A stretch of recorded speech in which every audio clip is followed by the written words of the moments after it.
Hello welcome students. Last video में हमने discovery of cell के बारे में पढ़ा। आज हम shape, size and types of cell के बारे में बात कर रहे हैं। तो आइए जानते हैं सबसे पहले शेप्स ऑफ सेल के बारे में। Shapes of cells. Cells are of different shapes like circular, cuboidal, oval, biconcave, spindle, extra. Cells जो हैं वो अलग अलग शेप के होते हैं। Circular, cuboidal, spindle, biconcave, extra extra, बहुत सारी शेप जो होती हैं वो सेल की होती हैं। मोस्टली जो हमारे पास प्लांट सेल्स हैं या एनिमल सेल्स हैं उनकी शेप्स डेफिनेट शेप की होती है। उनकी एक डेफिनेट शेप होती है और वो चाहे वो सर्कुलर है, क्यूबॉइडल है, ओवल है, बाइकनकेव है, स्पिंडल है या कोई और शेप की। ये जो शेप्स होती हैं सेल्स की, ये डिपेंड करती हैं उनके फंक्शंस के ऊपर कि वो क्या फंक्शन परफॉर्म कर रहे हैं। जैसे कि आरबीसीज की बात करें, आरबीसीज और ऑफ बाइकनकेव शेप। आरबीसीज और ऑफ बाइकनकेव शेप। आरबीसीज की जो शेप होती है वो बाइकनकेव होती है, जो कि हेल्प करती है, प्रोवाइड करती है large surface area, greater surface area for the diffusion of oxygen. काफी ज्यादा एरिया प्रोवाइड करती है ऑक्सीजन की डिफ्यूजन के लिए एक पार्ट से दूसरे पार्ट तक। और ये जो शेप होती है ये उसको एक easy pathway, easy passes provide करती है कैपिलरीज से। हो सकता है अगर उनकी बाइकनकेव की जगह, डिस्कॉइड शेप की जगह कोई और शेप होती तो वो, अगर कोई बाइकनकेव शेप की जगह और शेप होती तो वो इजीली पास नहीं कर पाते, वो ऑक्सीजन को प्रॉपर डिफ्यूज ना कर पाते। तो इसलिए आरबीसीज की जो शेप होती है वो बाइकनकेव होती है। ये उसके फंक्शन के ऊपर डिपेंड करती है ताकि वो ज्यादा से ज्यादा ऑक्सीजन को डिफ्यूज कर सके वन पार्ट टू अनदर और आसानी से ब्लड कैपिलरीज से गुजर सके। नेक्स्ट बात करते हैं नर्व सेल की। नर्व सेल जो होता है वो इलोंगेटेड होता है। उसकी शेप इलोंगेटेड होती है क्योंकि उसको नर्व इंपल्सिस को कंडक्ट करना होता है और ये जो इलोंगेटेड शेप है वो उसको मदद करती है इजीली और तेजी से इंपल्सिस को एक जगह से दूसरी जगह कंडक्ट करने के लिए। जो नर्व सेल्स होते हैं वो लॉन्ग होते हैं, ब्रांच होते हैं और वो फैसिलिटेट करते हैं conduction of impulses from one region to another. Next अगर बात करें हमारे पास कंडक्टिंग सेल्स, प्लांट्स के कंडक्टिंग सेल्स की अगर बात करें तो वो लॉन्ग और ट्यूबुलर शेप के होते हैं ताकि वो इजीली वाटर और मिनरल्स को कंडक्ट कर सके। प्लांट्स के जो कंडक्टिंग सेल्स हैं वो लॉन्ग और ट्यूबुलर शेप के होते हैं। क्यों होते हैं? ताकि वो इजीली वाटर और मिनरल्स को एक जगह से दूसरी जगह कंडक्ट कर सके। गॉड सेल्स की बात करें, जो गॉड सेल्स होते हैं स्टोमेटा के अराउंड, जो गॉड सेल्स होते हैं वो बीन शेप के होते हैं ताकि वो उसको हेल्प कर सके for the opening and closing of stomata.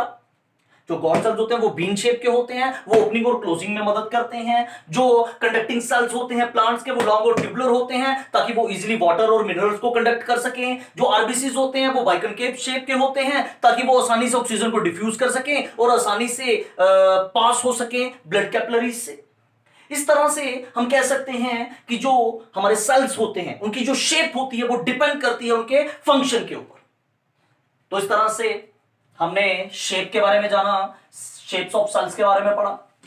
अब हम बात करें, हमारे पास कुछ ऐसे सेल्स होते हैं, हमने पिछले थोड़ा पहले बात की थी कि सेल्स, मोस्टली जो सेल्स होते हैं वो डेफिनेट शेप के होते हैं, लेकिन दुनिया में हमारे पास दो सेल्स ऐसे हैं जिनकी कोई डेफिनेट शेप नहीं होती है, जिनकी इर्रेगुलर शेप्स होती हैं। इर्रेगुलर शेप्स, उनमें से एक हमारे पास है डब्ल्यूबीसीज और दूसरा है अमीबा।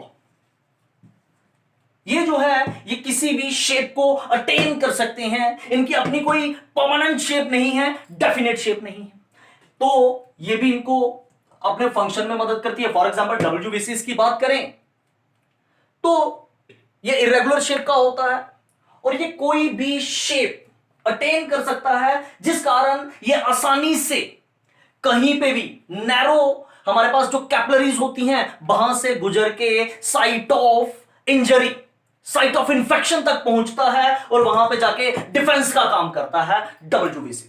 तो इस तरह से इसकी जो इरेगुलर शेप है, इसकी जो डेफिनेट शेप ना होने का भी हमारा एक फायदा है। तो अगर बात करें कि दुनिया में ऐसे सेल्स, दुनिया में कोई भी सेल ऐसा नहीं है जो अपनी शेप की चेंज कर सकता है accept WBC and amoeba.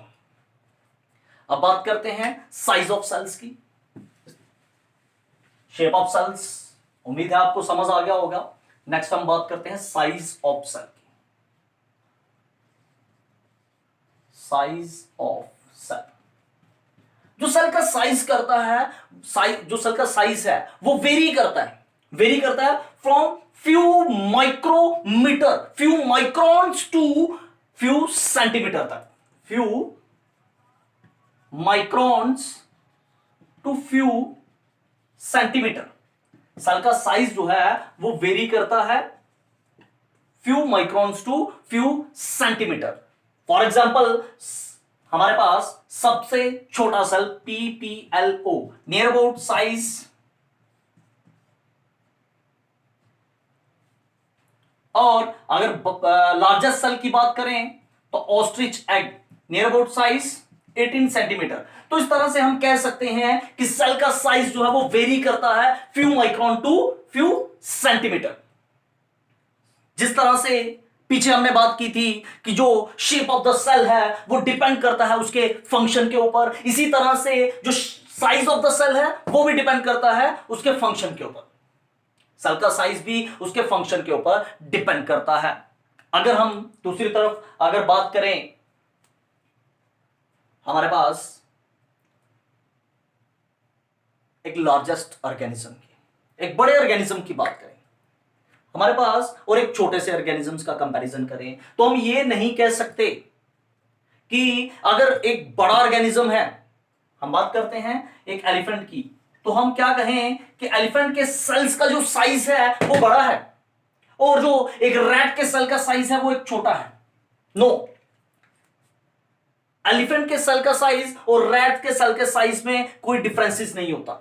Cell का साइज जो है वो डिपेंड करता है उसके फंक्शन के ऊपर, ना कि किसी ऑर्गेनिजम्स के साइज के ऊपर। Larger the organism more the number of cells. जितना ऑर्गेनिज्म बड़ा होगा उतने ज्यादा उसके सेल्स, उसके अंदर उतने ज्यादा सेल्स होंगे। जितना ऑर्गेनिज्म छोटा होगा उतने उसके अंदर कम सेल्स होंगे। ये नहीं है कि लार्जर ऑर्गेनिजम्स के बड़े सेल्स होंगे और छोटे ऑर्गेनिजम्स के छोटे सेल्स होंगे। फॉर एग्जांपल आरबीसीज की, आरबीसीज जो है उसका फंक्शन रैट के अंदर भी ऑक्सीजन को डिफ्यूज करना है, एलिफेंट के अंदर भी ऑक्सीजन को डिफ्यूज करना है। मींस जो साइज है आरबीसीज का वो सेम रहेगा, चाहे वो एलिफेंट की बात हो चाहे वो रैट की बात हो। तो नेक्स्ट हम बात करें, हमारे पास सेल्स की साइज की बात कर रहे थे, तो सेल का साइज जो है वो हमारे पास वेरी करता है फ्यू माइक्रोमीटर और sorry few microns to few centimetre. जैसे कि हमने सबसे छोटे सेल की बात की PPLO की, 0.0001 माइक्रॉन से लेके हमारे पास ऑस्ट्रिच एग की अगर बात करें, ऑस्ट्रिच एग तो वो 18 सेंटीमीटर तक होता है।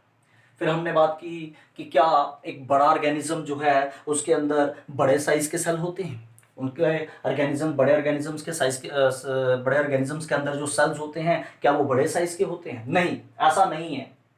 हमारे पास जो सेल्स का साइज है, एक सेम सेल का आरबीसीज की अगर बात करते हैं तो वो एलिफेंट के अंदर भी सेम साइज का है, वो रैट के अंदर भी सेम साइज का है। Larger the organism more the number of cells. अब हम बात करते हैं डायमेंशन ऑफ सेल्स, किसमें एक्सप्रेस करते हैं? जो सेल्स हैं उसको हम किसमें एक्सप्रेस करते हैं? तो हमारे पास जो डायमेंशंस हैं वो अलग अलग यूनिट्स हैं उसको एक्सप्रेस करने के लिए, जैसे कि माइक्रॉन्स, माइक्रोमीटर, एंगस्ट्रॉम। तो हमारे पास माइक्रॉन्स की बात करें, microns, micrometre, angstrom, microns, micrometre angstrom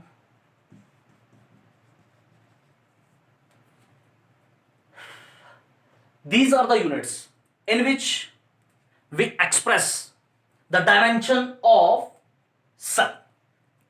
अब बात करते हैं हमारे पास स्मॉलेस्ट सेल की। तो स्मॉलेस्ट सेल, जैसे कि हमने पहले ही बात की, स्मॉलेस्ट सेल जो होता है हमारा वो है PPLO, smallest cell PPLO। Largest cell हमारे पास ostrich egg,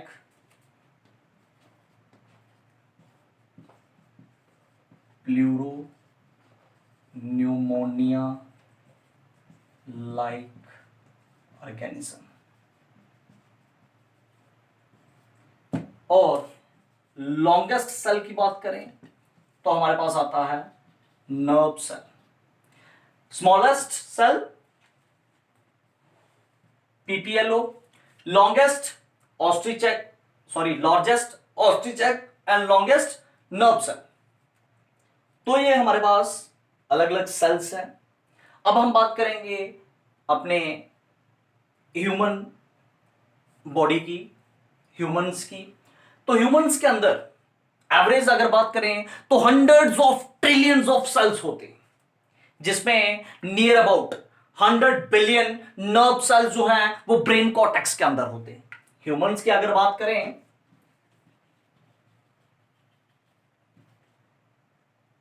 trillions of cells are present, trillions of cells humans के अंदर ट्रिलियंस ऑफ सेल्स प्रेजेंट होते हैं। नियर अबाउट 100 बिलियन सेल्स जो होते हैं, 100 बिलियन नर्व सेल्स होते हैं ब्रेन कॉर्टेक्स के अंदर। Near about 25 trillion sales, trillion RBCs होते हैं। और इस तरह से और भी बहुत सारे सेल्स जो हैं वो ह्यूमन के अंदर प्रेजेंट होते हैं। ह्यूमंस में near about 200 different types of cells होते हैं। 200 different types of cells are present in human beings. 25 trillion RBCs present है। Near about 100 billion nerve cells brain cortex के अंदर हैं। तो इस तरह से अलग अलग 200 डिफरेंट टाइप्स के सेल्स जो है वो ह्यूमंस के अंदर प्रेजेंट होते हैं। और अगर ह्यूमंस की बात करें तो सबसे छोटा सेल, स्मॉलेस्ट सेल ह्यूमंस के अंदर हमारे पास स्मॉलेस्ट सेल जो होता है वो होता है sperm cell. Smallest cell sperm cell and largest is ovum.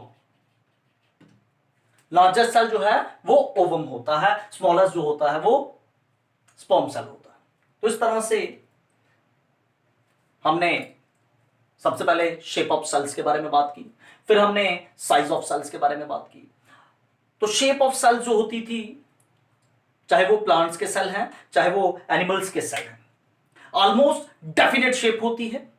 Circular, cuboidal, spindle, कोई भी शेप के हो सकते हैं। सेल की जो शेप है वो डिपेंड करती है उसके फंक्शन के ऊपर। हमने आरबीसीज की बात की, एग्जांपल ली आरबीसीज की, वो बाइकनकेव डिस्कॉइड शेप के होते हैं ताकि वो इजीली ऑक्सीजन को डिफ्यूज कर सके और उसके साथ साथ वो आसानी से ब्लड कैपिलरीज से गुजर सके। फिर हमने बात की नर्व सेल्स की। नर्व सेल जो है उनका काम इंपल्सिस को कंडक्ट करना है। वो इलोंगेटेड होते हैं, ब्रांच होते हैं ताकि आसानी से इंपल्सिस को एक जगह से दूसरी जगह पहुंचा सके, सीएनएस तक आसानी से पहुंचा सके, इफेक्टर ऑर्गन तक आसानी से पहुंचा सके। हमने बात की conducting cells of plants. Conducting cells जो प्लांट्स के होते हैं वो लॉन्ग होते हैं, ट्यूबुलर होते हैं ताकि आसानी से वाटर और मिनरल्स को कंडक्ट कर सकें। फिर हमने बात की अपने गॉड सेल्स की बीन शेप्ड होते हैं, स्टोमाटा की ओपनिंग और क्लोजिंग में मदद करते हैं। तो इस तरह से हम कह सकते हैं कि जो सेल्स की शेप है वो डिपेंड करती है उसके फंक्शंस के ऊपर। लेकिन हमने बात की थी कि cells are of definite shape, लेकिन ऐसे भी कुछ सेल्स होते हैं जिनकी अपनी परमानेंट शेप नहीं होती, डेफिनेट शेप नहीं होती, जैसे कि अमीबा एंड डब्ल्यूबीसीज। अमीबा के पास खाने के लिए कोई माउथ नहीं है, हैंड नहीं है, तो वो सीडोपोडिया की मदद से अपने खाने को एनगल्फ करता है। वो कहीं से भी